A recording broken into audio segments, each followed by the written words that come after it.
نحمده ونصلي ونسلم على سيدنا ومولانا محمد النبي الأمين المكين الحنين الكريم الرؤوف الرحيم. أما بعد، فأعوذ بالله من الشيطان الرجيم. بسم اللہ الرحمن الرحیم. محمد رسول اللہ والذین معہ اشداء علی الکفار. صدق اللہ مولانا العظیم وبلغنا رسولہ النبی الکریم الامین وَنَحْنُ عَلَى ذَلِكَ لَمِنَ الشَّاهِدِينَ وَالشَّاكِرِينَ وَالْحَمْدُ لِلَّهِ رَبِّ الْعَالَمِينَ. فقد قال اللہ تبارک وتعالی فی شان حق حبیبہ مخبرا وآمرا ان اللہ وملائکتہ یصلون علی النبی یا ایہا الذین آمنوا صلوا علیہ وسلموا تسلیما. الصلاۃ والسلام علیک یا سیدی یا رسول اللہ وعلی آلک واصحابک یا سیدی یا حبیب اللہ. الصلاۃ والسلام علیک یا سیدی یا رحمۃ للعالمین وعلی آلک واصحابک یا سیدی یا شفیع المذنبین. الصلاۃ والسلام علیک یا سیدی یا رحمۃ للعالمین وعلی آلک واصحابک یا سیدی یا خاتم النبیین والمرسلین والحمد للہ رب العالمین. رب اشرح لی صدری ویسر لی امری واحلل عقدۃ من لسانی یفقہوا قولی. مولاي صل وسلم دائما ابدا علی حبیبک خیر خلق کلہم. اللہ کی حمد و ثنا حضور سید عالم صلی اللہ علیہ وآلہ وسلم کی بارگاہ عالیہ کے اندر ہدیہ درود السلام عرض کرنے کے بعد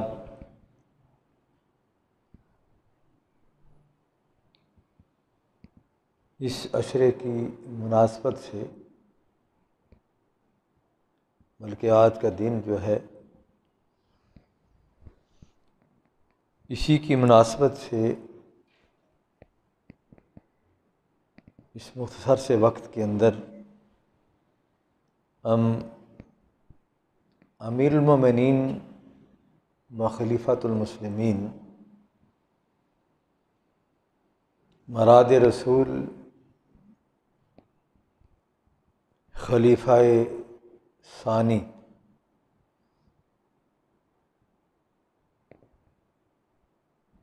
سیدنا فاروق اعظم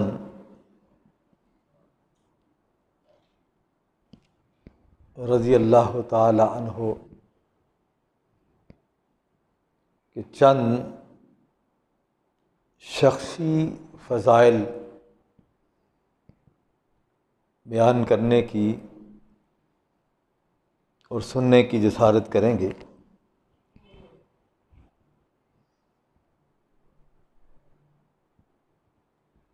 آج 26 ذی الحج مبارک ہے، اور آج 1400 سال پہلے جب آپ فجر کی نماز پڑھانے کے لیے تشریف لائے تو آپ کو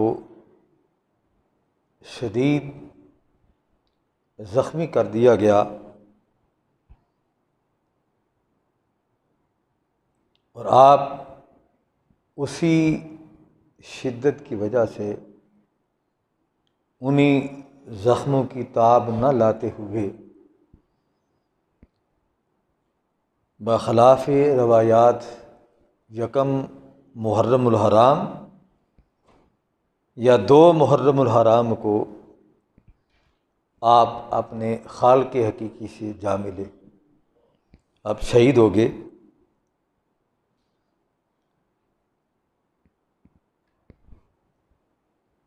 آپ کی شخصیت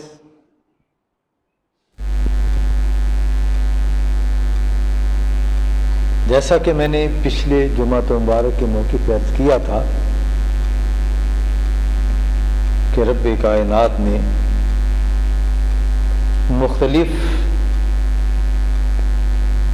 شانوں کے اندر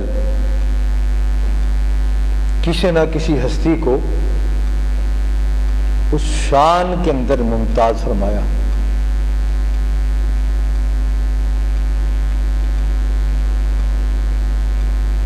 سیدنا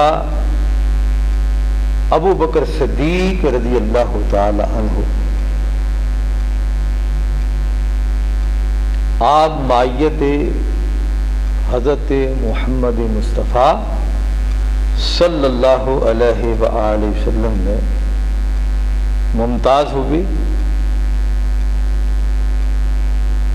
اور حضرت سیدنا امیر المومنین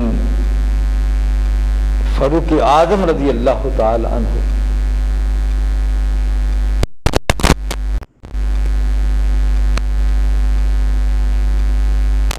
کفار پہ سختی کرنے میں، آپ اس عمل میں، اس فعل میں، اس صفت میں ممتاز ہوئے۔ حالانکہ سارے صحابہ کفار کے مقابلے میں سخت تھے، لیکن ان سب میں سب سے زیادہ سخت، اس سختی کے اندر جو ہستی ممتاز ہوئی وہ فاروق اعظم رضی اللہ تعالیٰ عنہ کی ذات ہے۔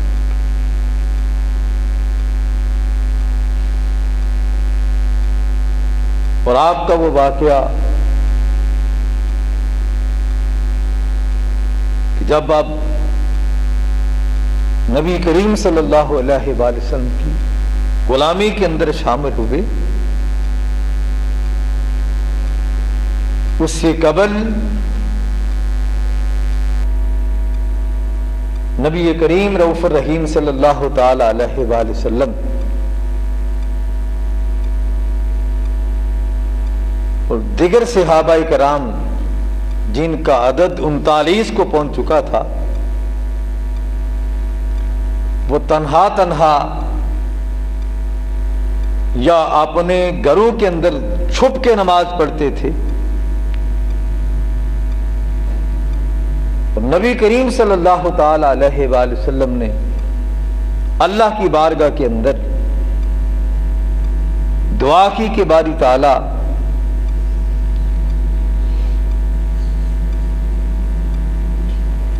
عمر بن حشام، جس کا نام عموماً بتایا یہی جاتا ہے، ذکر یہی کیا جاتا ہے کہ ابو جہل اور عمر بن خطاب رضی اللہ تعالی عنہ کے بارے میں اللہ کی بارگاہ کے اندر دعا کی۔ حضور نبی اکرم صلی اللہ تعالی علیہ وآلہ وسلم کے الفاظ جنہیں حضرت عبداللہ بن عمر رضی اللہ تعالی عنہما نے بیان کیا، جسے امام ترمذی نے، امام احمد نے، امام ابن حبان نے، امام ترمذی نے بیان کیا کہ نبی کریم صلی اللہ تعالی علیہ وآلہ وسلم اللہ کی بارگاہ کے اندر عرض کرتے ہیں اللہم اعز الاسلام بحب ہذین الرجلین، کہ باری تعالی ان 2 آدمیوں میں سے بأبی جہل او عمر بن الخطاب، ابو جہل یا عمر بن خطاب میں سے یا اللہ جو تجھے پسند ہے ان کے ذریعے اسلام کو عزت عطا فرما۔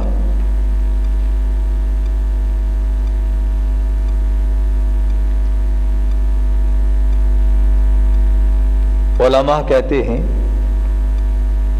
نبی کریم صلی اللہ علیہ وآلہ وسلم اگر ان دونوں کے لیے دعا کر دیتے تو اللہ تعالیٰ دونوں کو اسلام قبول کرنے کی توفیق عطا فرما دیتا، لیکن آپ نے اللہ کی بارگاہ کے اندر ان دو میں سے ایک اللہ سے مانگا کہ باری تعالیٰ جو تجھے محبوب ہے، جو تجھے پسند ہے، جس سے تو محبت کرتا ہے، ان دونوں میں سے اس سے اسلام کی توفیق عطا فرما اور اس کے ذریعے اسلام کو عزت عطا فرما۔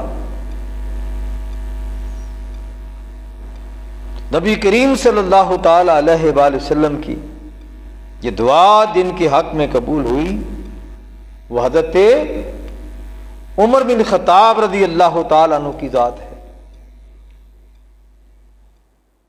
اس بات کے اندر بھی شخصی طور پہ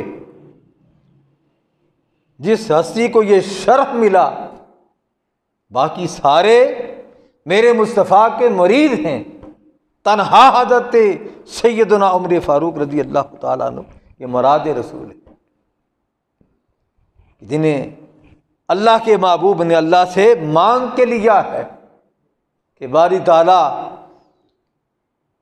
وہ شاک کہتے ہیں کہ میرے مصطفیٰ کا ملان جو تھا، دعا کرتے وقت جو ملان تھا، جو چاہت تھی، جو طلب تھی، وہ ابو جہل کے لیے نہیں تھی، حضرت عمر بن خطاب کے لیے تھی، کیونکہ اللہ نے جو فرما دیا ہے قرآن کے اندر وَلَا سَوْفَ يُؤْتِيكَ رَبُّكَ فَتَرْضَىٰ، اے میرے محبوب تجھے تیرا رب اتنا عطا کرے گا کہ تو راضی ہو جائے گا۔ تو رب کائنات سے دلی طور پہ جن کے لیے دعا نکلی تھی وہ حضرت عمر بن خطاب رضی اللہ تعالیٰ عنہ کی ذات تھی۔ اللہ کریم نے اپنے محبوب کی اس دعا کو قبول فرمایا، اور یہ واقعہ بڑا مشہور واقعہ ہے کہ گھر سے نکلے تھے اس ارادے سے کہ میں آج حضرت محمد مصطفیٰ صلی اللہ علیہ وآلہ وسلم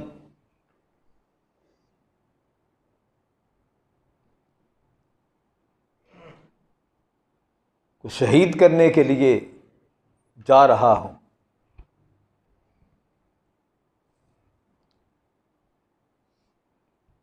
اور ہوا کیا پھر کہ راستے میں پتہ چلا کہ بہن اور بہنوئی تمہارے وہ اسلام لا چکے ہیں، اپنے گھر کی پہلے خبر لو۔ تو آپ آقا کریم کی بارگاہ عالیہ کے اندر جانے سے پہلے اپنے بہنوئی کے گھر گئے، کھڑکی کے پاس کھڑے ہو کے سنا تو وہ سورہ طٰہٰ کی آیات بینات کی تلاوت کر رہے تھے۔ آپ نے بانب لیا کہ یہ وہ کلام پڑھ رہے ہیں جو کلام حضرت محمد مصطفیٰ صلی اللہ علیہ وآلہ وسلم پہ نازل ہوا ہے۔ آپ نے دروازہ نہ کیا، انہوں نے دیکھ لیا کہ عمر آیا ہے، ڈر گئے اور جو کچھ پڑھ رہے تھے اسے چھپا دیا۔ آپ نے بہن کو بھی بہنوئی کی کو بھی زود و کوب کیا، مارا پیٹا۔ بہن کہنے لگی کہ عمر جان تو لے سکتے ہو، لیکن جو اللہ کریم نے ایمان کی دولت ہمیں عطا کی ہے، وہ ہمارے سینے سے نکال نہیں سکتے۔ یہ بات سن کے عمر فاروق رضی اللہ تعالی عنہ کا دل پسیج گیا، فرمانے لگے کہ جو کچھ پڑھ رہے تھے مجھے بھی بتاؤ، میں بھی اسے پڑھ لوں۔ قربان جائیں ان کے ایمان پہ۔ بہن کہنے لگی کہ عمر تم ابھی ناپاک ہو، جب تک تم غسل کر کے پاک نہیں ہو جاؤ گے تب تک یہ پاک کلام آپ کو ہم نہیں دے سکتے۔ تو آپ نے فوراً غسل کیا اور وہ آیات بینات پڑھی، پھر میرے مصطفیٰ کریم صلی اللہ علیہ وآلہ وسلم کے در دولت کی طرف روانہ ہو گئے۔ صحابہ کو پتہ تھا یہ سب سے بڑا اسلام کا دشمن ہے،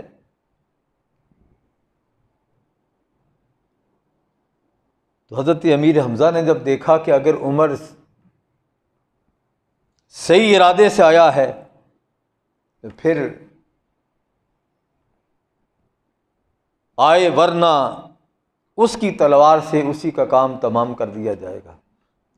لیکن میرے مصطفیٰ کریم نے فرمایا کہ تم چھوڑ دو، اسے آنے دو۔ میرے آقا کو پتا تھا جو میں نے دعا کی تھی، اللہ کریم نے اس دعا کو قبول کر لیا ہے۔ اسلام لانے کی دیر تھی، یہ بھی خصوصیت آپ کو نصیب ہوئی، آپ کے حصے میں آئی، اور یہ خاصہ بھی آپ کو ملا۔ اس کے اندر بھی اللہ کریم نے آپ کی ذات کو ممتاز کیا، اس میں بھی آپ کا کوئی ثانی نہ ہوا۔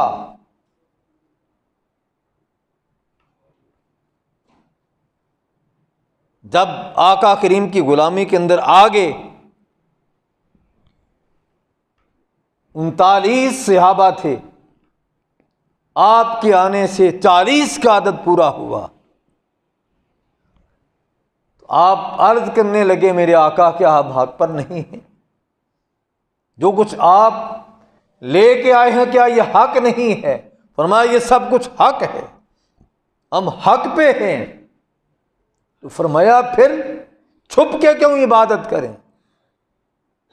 اعلان آج کے بعد ہم عبادت کریں گے، گھروں کے اندر نہیں، بیت اللہ کے اندر جا کے عبادت کریں گے۔ آپ رضی اللہ تعالی عنہ آقا کریم کی بارگاہ عالیہ کے اندر یہ عرض کرتے ہیں، میرے مصطفیٰ اس پہ رضامندی کا اظہار فرماتے ہیں کہ عمر ٹھیک ہے، جیسے تو کہتا ہے ویسے ہی ہوگا۔ کون؟ فاروق اعظم رضی اللہ تعالی عنہ۔ کہ پھر کیا ہوا؟ بیت اللہ میں پہنچے، اللہ اکبر کی صدائیں بلند ہونے لگی، اشہد ان لا الہ الا اللہ۔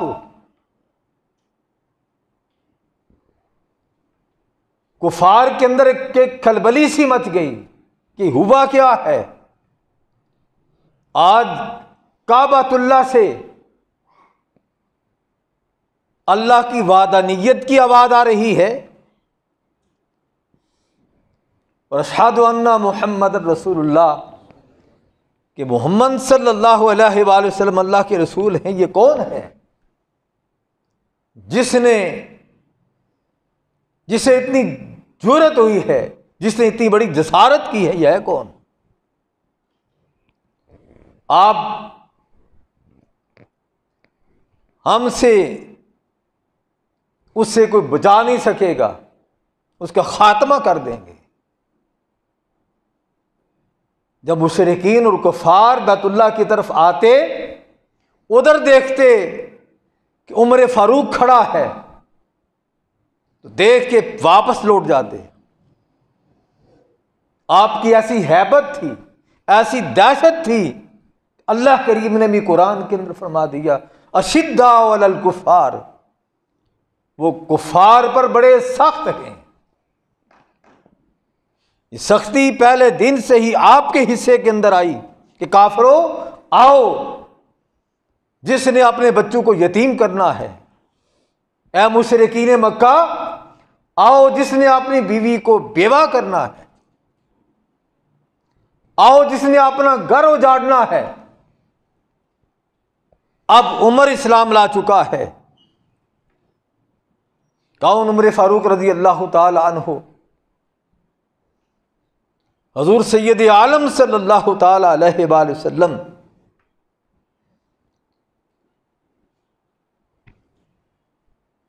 ارشاد فرماتے ہیں، اور یہ بھی خصوصیت سیدنا عمر فاروق رضی اللہ تعالی عنہ کی ہے، اسے عقبہ بن عامر روایت کرتے ہیں، امام طبرانی نے، امام حیثمی نے، پھر امام احمد بن حنبل نے اس حدیث پاک کو عقبہ بن عامر رضی اللہ تعالیٰ عنہ سے روایت کیا ہے کہ آقا کریم صلی اللہ تعالیٰ علیہ وآلہ وسلم فرمایا لو کان بعدی نبی لکان عمر بن الخطاب۔ اسے امام حاکم نے، امام ترمذی نے، خطیب بغدادی نے، امام حیثمی نے روایت کیا ہے کہ حضور سید عالم صلی اللہ تعالی علیہ وآلہ وسلم ارشاد فرما رہے ہیں کہ میرے صحابہ سن لو،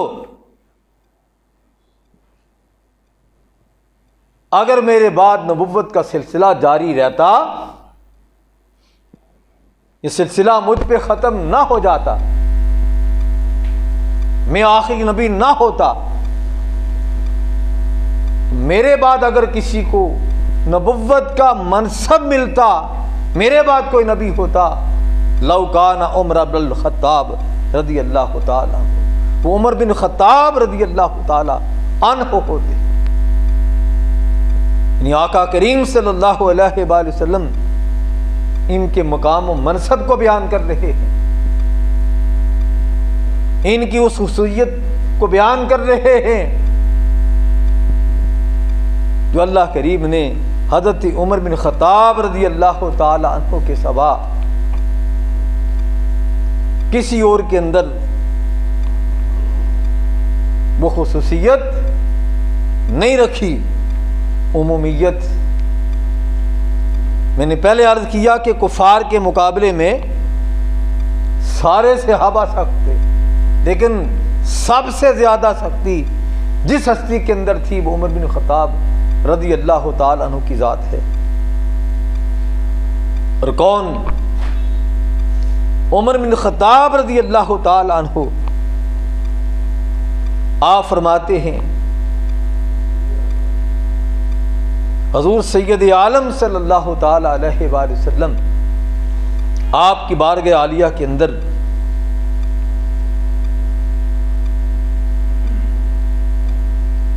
قریش کی چند عورتیں اونچی آواز کے ساتھ گفتگو کر رہی تھی۔ اب اندازہ لگائیں ان کے مقام و مرتبے کا، اس کے اندر کوئی شک نہیں کہ ہر صحابی، ہر اہل بیت اطہار کا فرد شیطان کی کیا مجال کے ان کے قریب آئے، لیکن جو خصوصیت حضرت عمر فاروق رضی اللہ تعالیٰ عنہ کے حصے کے اندر آئی، جسے امام بخاری نے، امام مسلم نے، امام نسائی نے، امام ابن ماجہ نے روایت کیا ہے، وہ فرماتے ہیں کہ قریش کی کچھ عورتیں اونچی آواز کے ساتھ نبی کریم صلی اللہ علیہ وآلہ وسلم کی بارگاہ عالیہ کے اندر باتیں کر رہی تھی، گفتگو جاری تھی۔ اسی اثناء کے اندر حضرت عمر رضی اللہ تعالی عنہ نے اجازت طلب کی اور وہ اٹھ کے کھڑی ہو گئی اور پردے کے اندر چلی گئی۔ یہ امام بخاری بیان کر رہے، امام مسلم بیان کر رہے، اور امام نسائی سے بیان کر رہے ہیں، امام طبرانی بیان کر رہے ہیں، امام احمد بن حنبل اس حدیث پاک کو بیان کر رہے ہیں۔ اس پر آقا کریم صلی اللہ علیہ وآلہ وسلم کی لب مبارک پہ تبسم آ گیا، آپ تبسم فرمانے لگے۔ حضور نبی اکرم صلی اللہ علیہ وآلہ وسلم فرمایا، میں ان عورتوں پر حیران ہوں جو میرے پاس تھی اور خوب باتیں کر رہی تھی، جب اے عمر انہوں نے تمہاری آواز سنی اٹھ کے کھڑی ہو گئی اور پردے کے اندر چلی گئی۔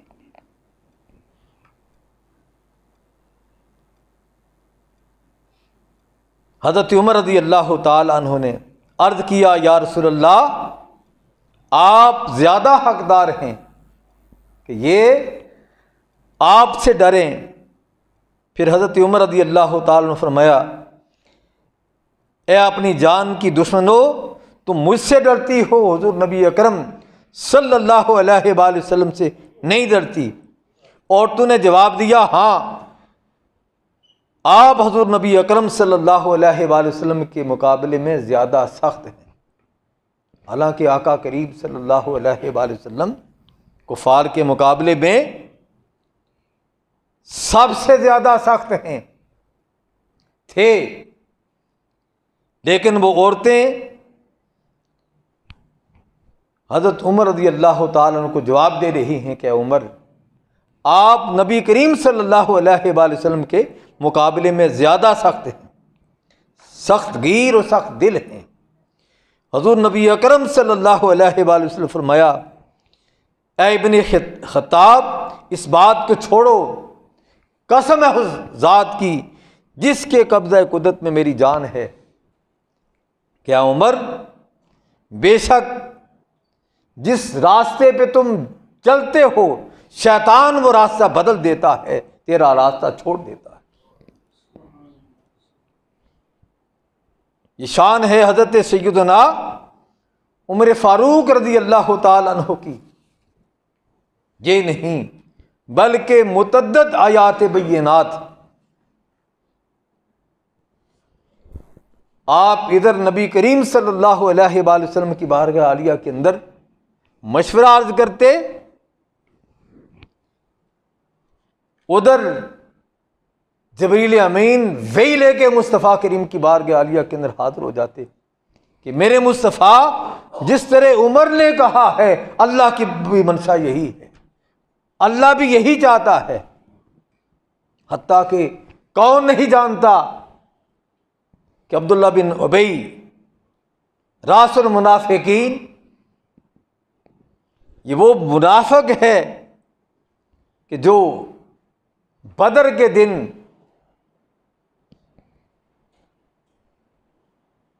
احد کے دن اپنے ساتھیوں کو لے کے واپس پلٹ دیا تھا۔ جنگ احد کے دن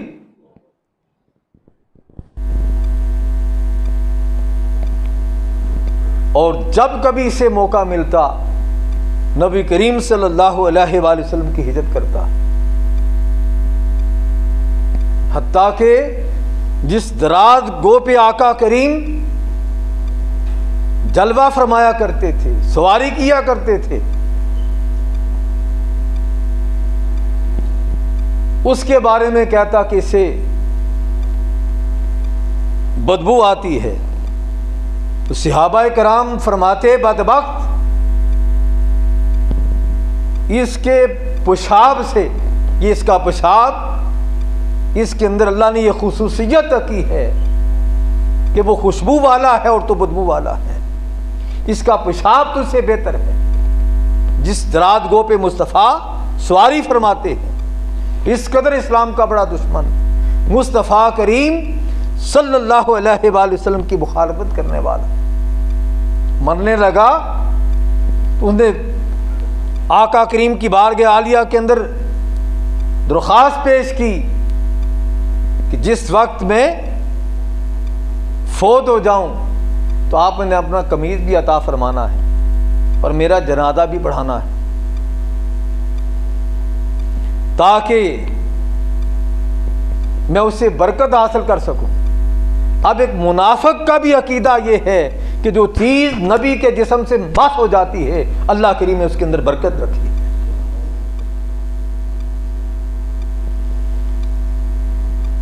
اس کا بیٹا آقا کریم کی بارگاہ عالیہ کے اندر حاضر ہوا اور عرض کی کہ یا رسول اللہ، میرے باپ کی خواہش تھی کہ آپ اپنا قمیض عطا فرمائیں اور میرا جنازہ بھی پڑھائیں، تو میں اس لیے حاضر ہوا ہوں۔ وہ مسلمان تھا، آپ نے اس کی دل جوئی کرتے ہوئے قمیض بھی عطا فرمایا، جنازے کے لیے بھی روانہ ہوئے۔ حضرت عمر فاروق رضی اللہ تعالیٰ عنہ نے عرض کیا یا رسول اللہ، یہ اتنا بڑا منافق ہے، اتنا بڑا دین کا دشمن ہے، آپ اس کا نماز جنازہ پڑھانے کے لیے تشریف لے جا رہے ہیں؟ ابھی تک وہ آیات بینات نازل نہیں ہوئی تھی۔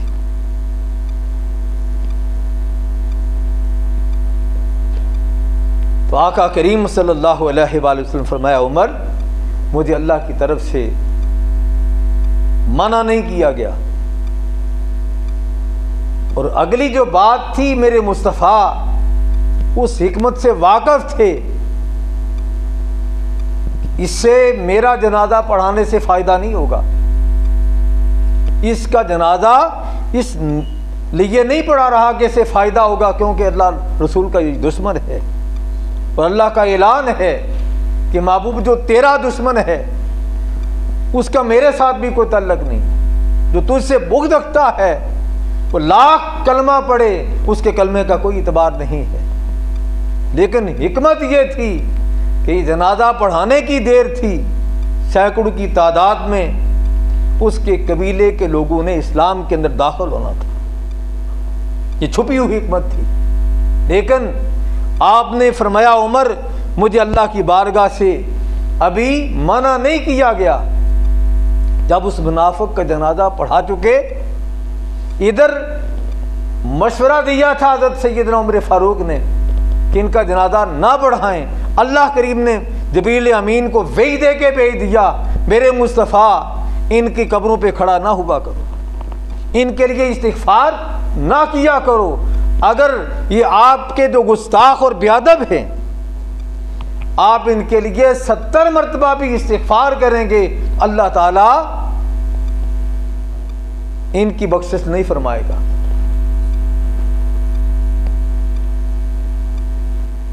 وہ اکثر جو بات علماء بیان کرتے ہیں، کافر کی توبہ تو قبول ہو جاتی ہے لیکن منافق کی توبہ قبول نہیں ہوتی۔